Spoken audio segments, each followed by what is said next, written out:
Get ready for family fun that's out of this world at Big Air Trampoline Park inside Fieldhouse USA at the Polaris Mall. With over 40 attractions included in the admission price, there's something for everyone. From birthday parties to toddler time, and even daily deals like Mega Jump Mondays and Wednesdays, 2-for-1 Tuesdays, and family fun packages on Thursdays and Sundays, Big Air Columbus does it all. Big Air Columbus, where the fun never ends. Visit BigAirUSA.com/Columbus for details.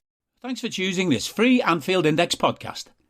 If you'd prefer to listen to this or any of our other shows without adverts, then now's the time to check out Anfield Index Pro. With AI Pro, you can supercharge your entire listening experience. You'll not only get all of our podcasts without the ads, but you'll have them far faster with our Quick Publish feature available exclusively for subscribers. AI Pro also puts you in the heart of our sound studio, with an option to listen to many of our shows live and interact with the podcasters in real time as the shows are recording. Upgrading couldn't be easier. AI Pro is available on all popular podcast platforms, and we have our own apps for Apple and Android. Just head on over to AnfieldIndexPro.com and get started today.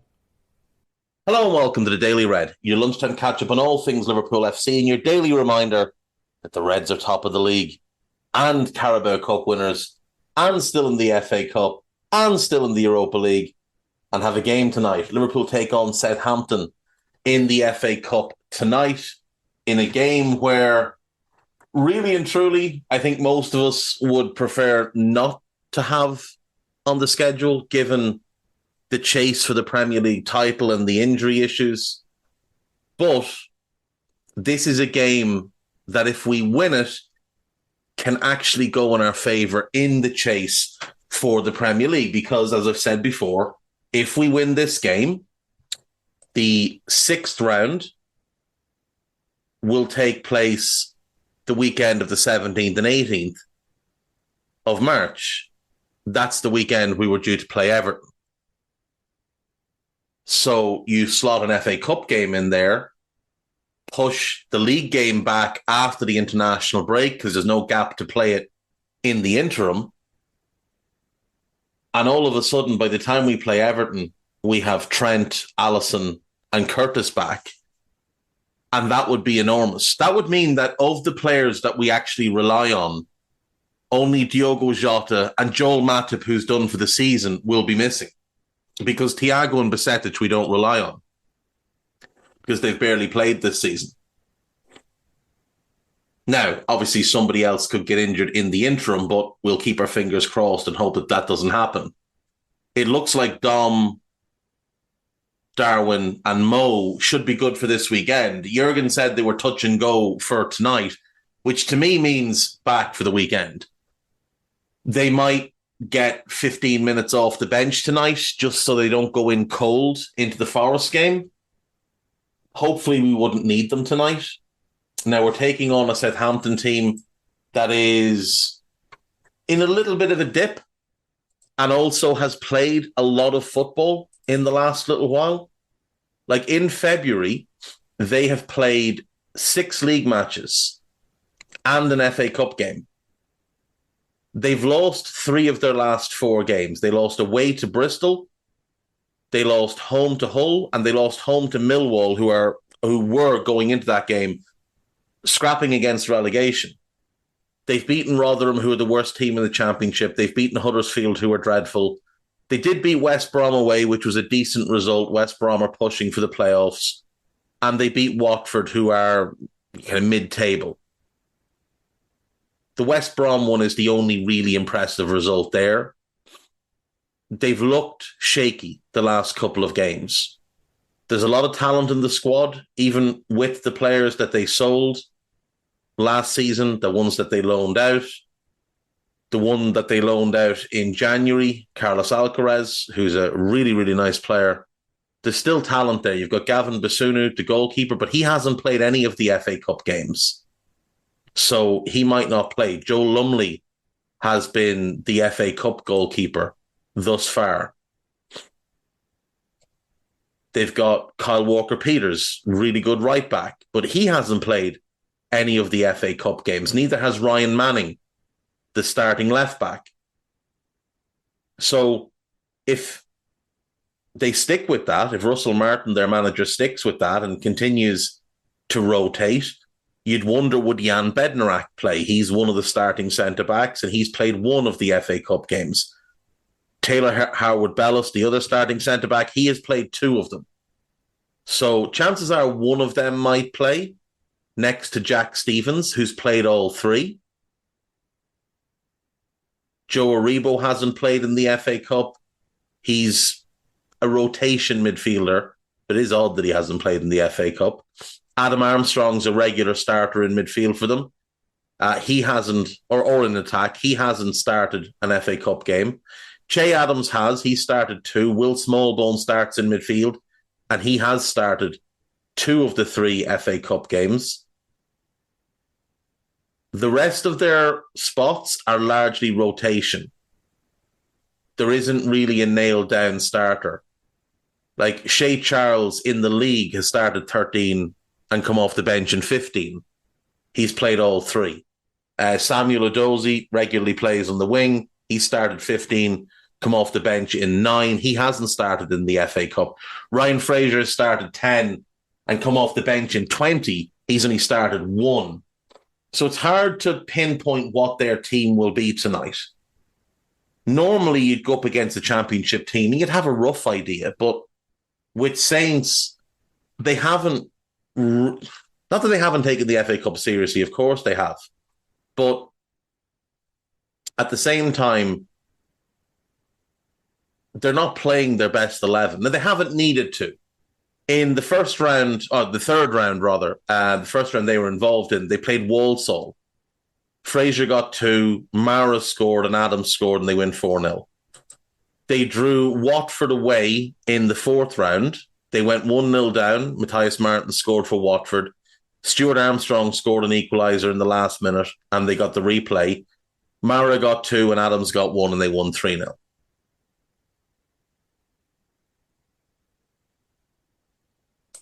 That's been their run in the FA Cup thus far. They haven't played a Premier League team or anything resembling a Premier League team. Watford, I know, were in the Premier League a couple of years ago, but they've sold off most of their best players. They have a couple of dynamite youngsters. Matthias Martin's been one of them. Yasser Asprilla been another. Kone, the Canadian midfielder, been a third. But they don't have a Premier League caliber squad. So Southampton going up against us is an enormous step up for them. The likelihood is, though, that we'll play largely a team of young players. So they're not really going to be going up against a full-strength Premier League team or anything resembling it. You would expect that Kelleher starts.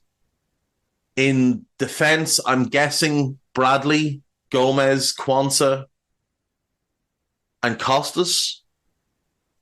In midfield, Bobby Clark, James McConnell. The third one I'm not sure on. I wonder if he'll play Alexis. I do wonder if he'll play Alexis, just because he doesn't really have any other options. I think if Gravenberch was fit, this would be one for him. And then in attack, I would guess Cody Gakpo starts. I think Jayden Danns will start. And then the third spot is up for debate. I've seen some people suggest Harvey Elliott. Harvey couldn't really walk after the game on Sunday. He was so tired. So we'll see. We'll see. Hopefully we get the win and hopefully push that Everton game back. That's the big reason to want to win tonight. Obviously, if you want to win the cup, you want to win the cup. But of the 3 we have left, it's the one I'd happily give away and chase the Premier League and the Europa League in that order of importance. Melissa Reddy has reported today that the Saudi Pro League intends to make another bid for Mo Salah in the summer, but the belief is that Mo, who, in my opinion, was leaning towards going last summer, because of the uncertainty around the club, because of how bad we'd been last season. But the belief is that now he wants to stay playing at the highest level. And that has to play in our favour because the Saudi Pro League is not of a good level. It is utterly dreadful. Utterly dreadful. Those games are largely unwatchable. You've got a bunch of stars, most of them well past their best, doing whatever they want. Very few of the attackers and midfielders put in any effort off the ball. And with the greatest of respect, the lads who aren't stars, the locals, the plumbers and the school teachers, it's just unwatchable. Those lads wouldn't get a game in League Two. They just wouldn't. Unwatchable dreck. Mo can stay with us another 3 years and then he can reassess. Like, Mo will turn 32 this summer. If he gives us 3 more years, he'll be 35. The Saudi money will still be there for him. Simple as that. The Saudi money will still be there for him if he wants to do that. But if he gave us 3 more years, now bear in mind, there's still 23 games left this season. He's got 19 goals already. He won't play all 23, but you'd imagine he'd play about 20. Potentially 23 games left if we get to the finals of both FA Cup and Europa League. Potentially 23 games left.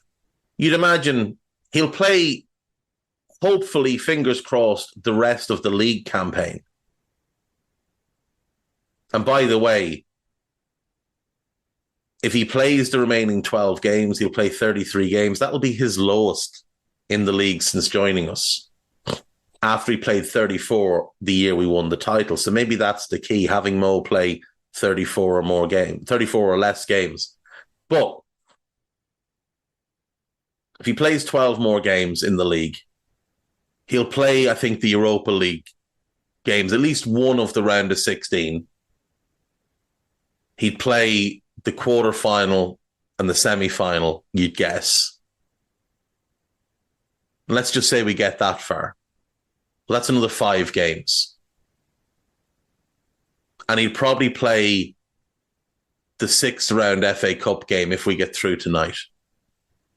So that's 7. So that's 19 more games, which would get him to 40 for the year. Sorry, to 47 for the year. I think he gets 10, 11 goals in that, which gets him to, 29 or 30 for the season. But more importantly, gets him to about 215 for the club. At that point, if he were to do 3 more years and he could maintain the incredible levels of this season and the last 3, and go, somewhere in that 28 to 30 range each season, which I don't see why he wouldn't. Yes, he will slow down a little bit, but his game is no longer predicated on just his speed. His movement, the spaces he finds, the positions he takes up, and his intelligence, they're what make Mo great now. Like, you could be looking at a case where come the end of those 3 years, he's up on 300 goals, past Roger Hunt with just Ian Rush ahead of him. Imagine if we were able to say we got to witness, start to finish, a fella who scored the second highest number of goals for Liverpool. Then you start to needle at him. You going to let Ian Rush finish ahead of you? Why don't you stay another few years, Mo? Chase down that record. I'm telling you, he could do it. He really could do it. If he stayed with this club till he was, let's say, 37, I think he could beat Rush. I do. I think he could beat Rush. Or get to a point where you give him that last year needing 10 or 12 goals. Anyway, gone off topic. I think Mo will stay. I think he'll sign a new deal. David Ornstein and my best friend Fabrizio Romano are both reporting that Liverpool plan to make another run at Michael Edwards, that the role they're looking to hand him would basically be the sporting CEO role. So basically replacing Mike Gordon, rather than going back into his old role, he would go in as head of the entire football side. And there's nobody that would be a better fit in that role. There's also been some suggestion that Liverpool are looking at buying a second club, which is something that Edwards wanted in the past, was them to buy another club. Now, it's very interesting that he is not listed as a director of the company that he and Ian Graham set up together. Very, very interesting, because it gives him a very clear out should he decide he wants to take a job. And the main reason for him leaving Liverpool will no longer be an issue come the summer. And now that a little bit of time has passed since the announcement, it wouldn't look like he was jumping in too quickly. The fact that Liverpool are going to go back and try again, to me, suggests that he didn't shut it down quite as quickly as some would have you believe when they approached him the first time. So fingers crossed on that one.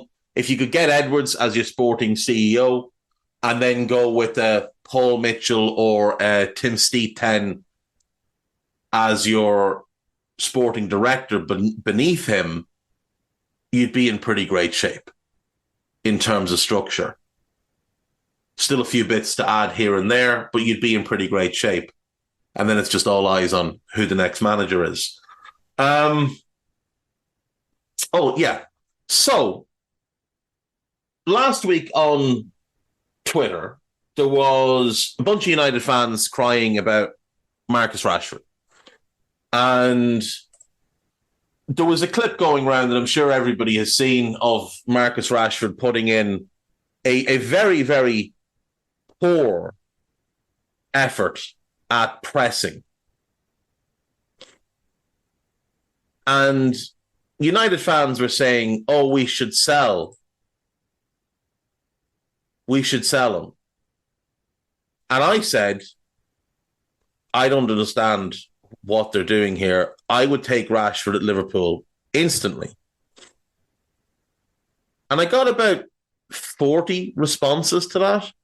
And I'd say it was about 60-40 in favour of, maybe even a little bit higher, in favour of people saying they wouldn't take Rashford at Liverpool. And I really don't understand why you wouldn't take Marcus Rashford at Liverpool. Like, Marcus Rashford is an exceptional footballer, a genuinely exceptional footballer. And I had people say, oh, I don't like his attitude. Marcus Rashford has been playing for United since 15-16.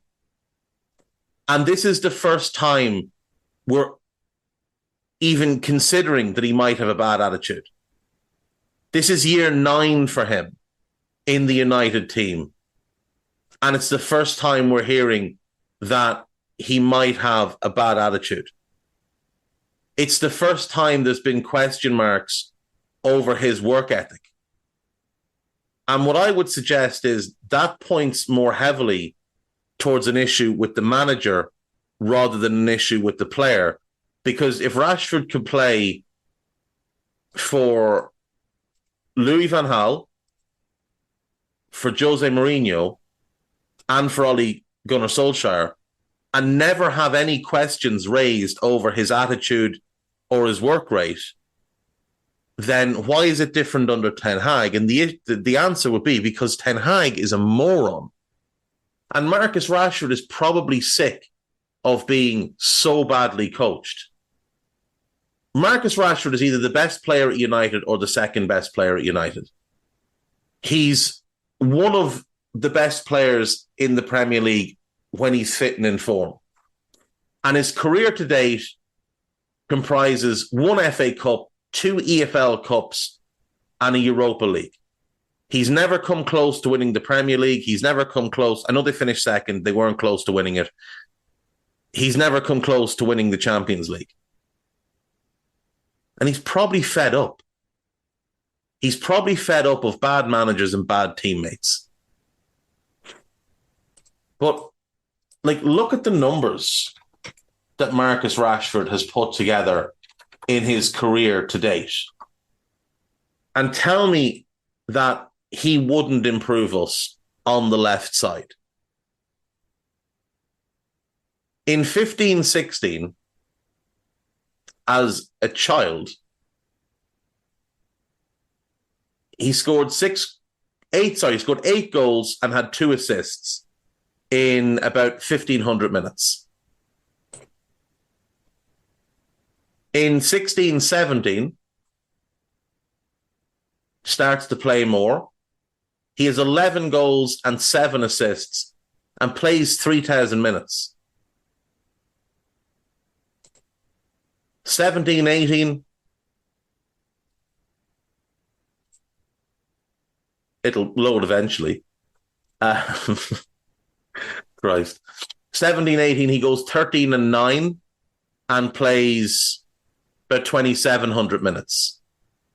Like, remember, he was born in 1997.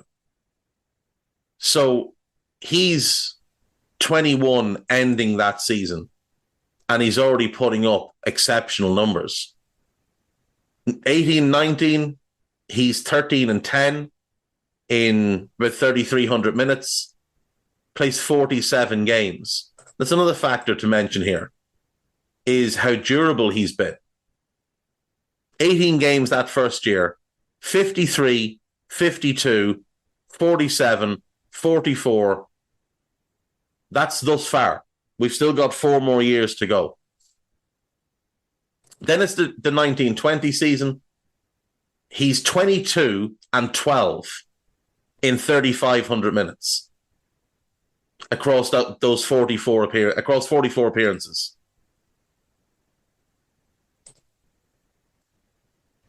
In 2021, plays 57 games. 57 games. He's 24 by the end of the season. No, he's 23 by the end of the season. He's playing 57 games. 21 goals, 11 assists in 4,150 minutes. I don't care who you are, that's an immense season playing left wing. And remember, for much of his time at United, he's been playing left wing, not left side of a front three, left wing in a 4-2-3-1. That 2021 season, he repeatedly played through injury.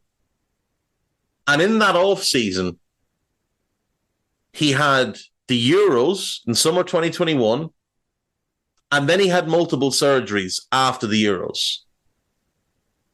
Multiple surgeries. He had a really bad 21-22 season. 32 appearances, just under 1,700 minutes, 5 goals, 2 assists. It's a really bad season by his standards. Last season, he plays 56 games. He plays 4,300 minutes, 30 goals and 11 assists. Like, again, I don't care who you are. That's an immense season. Now, this season has not been great for him at all. This is the bad season. 31 appearances, 2,250 minutes, 5 goals, 6 assists. This is a bad season for him. This is the second bad season of his career. The first one was a result of being massively overplayed and then having multiple surgeries. I think this season, he's just fed up. And the reason I think that is because he reminds me of a couple of our players from last season who looked entirely fed up. Trent and Virgil. who looked disconnected last season, completely and utterly. Like they were fed up with a couple of things. And this season, they've got a renewed vigor. I wonder what changed. It's one for another day, maybe. But the fact of the matter is that Marcus Rashford, through his career, has produced really, really good numbers.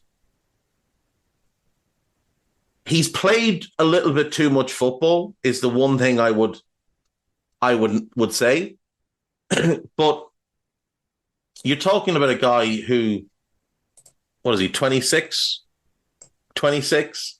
He's got 133 career goals, less a couple in the youth league, so it's 128 actually, 128, and 74 assists. For a left winger, that's really good. I know he's played through the middle a bunch, but he has played the vast majority of his career on the left. He's a better player than Luis Diaz. He's a better player than Cody Gakpo. I think he's a better player than Diogo Jota. Certainly on the left. He would improve us.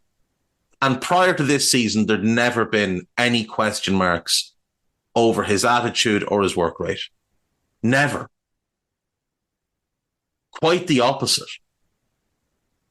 And the other reason that I would take Marcus Rashford at Liverpool is because he's a really good human being.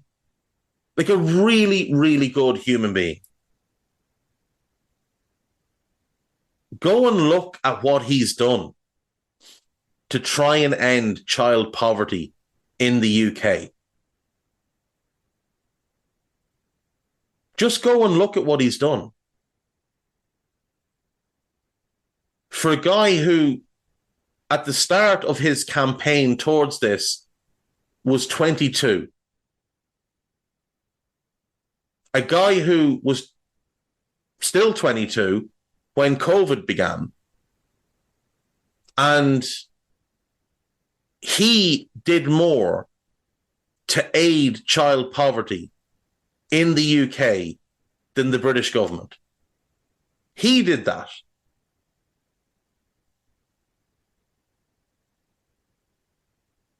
And he has continued to work towards that ever since. He's an amazing young man. And not just the child poverty thing, he's the one that's pushing for an increase in the universal credit. He's the one pushing to make books more accessible for children whose parents can't afford to buy them books. He's the one trying to help people who are vulnerable, people who are underprivileged.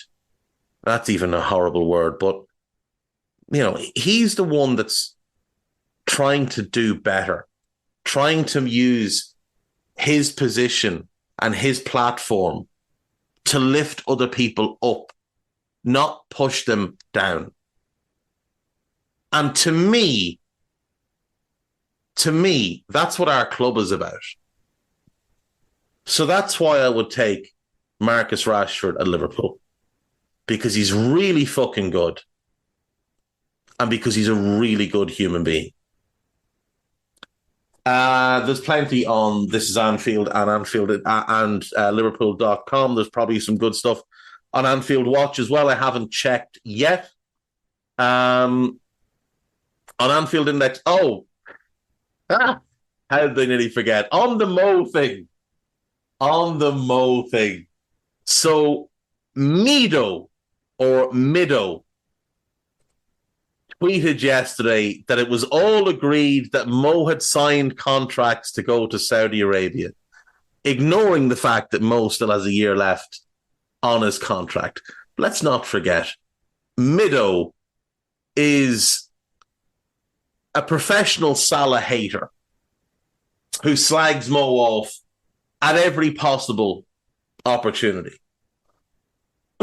But let us not forget, this is a guy who nobody that worked with him at any stage in his career has anything good to say about. This is a man whose mindset is entirely rooted in jealousy because he wasted his talent. And he was an immensely gifted young player. Like, when he was at Ajax, he genuinely looked like he had the potential to be a star. And he pissed it all away. Just wasted his career. And nobody remembers him other than the fact that he's a troll on Twitter towards Salah. Salah was not, as a young player, expected to become one of the greatest players of all time. He wasn't expected to become a superstar. But he has. And he has transcended football. And this idiot is jealous. And all he's done with this tweet is attempt to create more noise around Mo and get attention for himself. So mid by name, mid by nature, fuck off. Anyway, AnfieldIndex.com. There's a piece about tonight's game. There's a Stat Me Up article about the Carabao Cup final. There's a preview for tonight. There's a piece about Mo. There's a piece about the kids. Podcast-wise, there are some belters. Obviously, Dave Davis has the press conference pod up, but Dave and Ben did the Media Matters Stat Me Up for the Cup final, and it is an absolute cracker, so make sure. Ben Boxack is the best thing to happen to Anfield Index in a while. What an addition. What an addition. And while I'm thinking of this, there are a couple of people on Twitter that I want people to go and follow because they're producing immense work, like genuinely immense work. So the first one is at Matrai Mark, MATRAIMARK. He is producing outstanding work. He works for a company called XFB Says. They're an analytics company. And he's an analyst there. And he produces immense work. Like, it's genuinely fantastic. And then his co-worker, who, let me just pull this up. I just want to make sure I have the handle correct, because if not, it's no use to you. Yeah, here it is. So it is at BORBELY _ IMORE, Borbelly _ Imri. Yeah, these two lads are producing phenomenal work, and the company they work for seem really cutting edge and seem like they may well be a crowd to keep an eye on. So those two and Ben, three Hungarian lads, producing some of the best content around Liverpool right now. So make sure you're following all of them. And finally, there is a new Mulby on the spot, win or go home. Trev and Jan having a look at the Carabao Cup, a look ahead to the Southampton and Forest games. Unsurprisingly, this is a fantastic podcast because when you get two lads that are as good at what they do as Trev and Jan, the outcome is generally an exceptional podcast. So make sure you give that a listen. Make sure you give Stat Me Up a listen. And make sure you listen to me tomorrow, because otherwise they won't let me do this anymore if you don't listen. So tell everybody to listen to me. Take care of yourselves. Bye-bye. We hope you enjoyed listening to this Anfield Index show. Please be sure to subscribe to our channel so future podcasts find their way to your device automatically. There's nothing quite like fan engagement, and we'd love to know what you think of anything discussed on this show. The best way to get in touch is over on our free Discord community, where both podcasters and listeners debate the hottest LFC topics 24/7. Sign up free now at AnfieldIndex.com/Discord. You won't regret it. You can also follow us on Twitter at Anfield Index and find us on Facebook by searching for Anfield Index. Oh, and before you go, we'd love it if you could leave us a 5-star review on your favourite podcast app. It only takes a couple of seconds, and it means the world to the people who create these free shows. Sports Social Podcast Network.